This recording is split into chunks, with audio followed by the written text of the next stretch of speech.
Hi hello అండి. ఇవాళ promo చూశారు కదా. నాగార్జున గారు అసలు మీరు నాగమణికంటకి మీకు కూడా ఆపోజిట్గా మాట్లాడనేసి ఏం చెప్పరా? అందరు నెగిటివ్ చేస్తున్నారు, అందరూ పాజిటివ్, అందరూ కార్నర్ చేస్తున్నారు. మీకు తెలియట్లేదా చెప్పండి? ఒక్క నామినేషన్ వస్తే చాలు, ఈడొక్కనే నువ్వు ఎమోషనల్ వీక్, నువ్వేం చేయట్లేదు, నువ్వు ఎతగా మాకే ఇది చేస్తున్నావు అనేసి నామినేషన్లు వేస్తారు.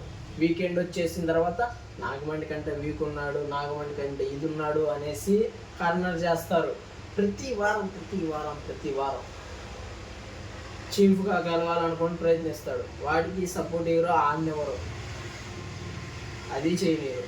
నాగార్జున మటుకు వీళ్ళ స్టార్ మా వాళ్ళకే ఆ లెటర్ అనుకోకుండా వచ్చింది, వస్తే దాన్ని ఇంకా ఈయన కవరప్ చేయడం, ఈమె ఇంకా ఏడవడం. అంటే నాగార్జున గారి ముందు యాక్టింగ్ అనమాట. వాడు ఎంత బాధపడ్డాడు.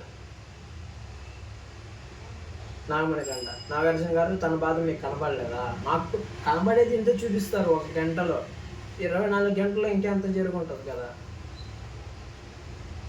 నాగమణికంట మీద మీకు ఎలాంటి ఇది లేదు, అది మటుకు క్లియర్గా అర్థమవుతుంది. చెప్తున్నారు నువ్వు స్ట్రాంగ్ అవ్వు, ఇలా అవ్వు, అలా అవ్వు అని అంతే. కానీ ఆడ గేములు మటుకు, ఆడ పాయింట్లు మటుకు ఇచ్చేది మటుకు తనకి అగనెస్ట్గా ఇచ్చేస్తారు అనమాట. యష్మికి వాళ్ళందరికి ఫేవరెటీస్గా ఇచ్చేస్తారు నాగార్జున గారు. ఇది మటుకు నాగార్జున గారిలో నాకు నచ్చలేదు. నాగార్జున గారు ప్లీజ్ అలా అని ఎప్పుడుకుంటున్నాను.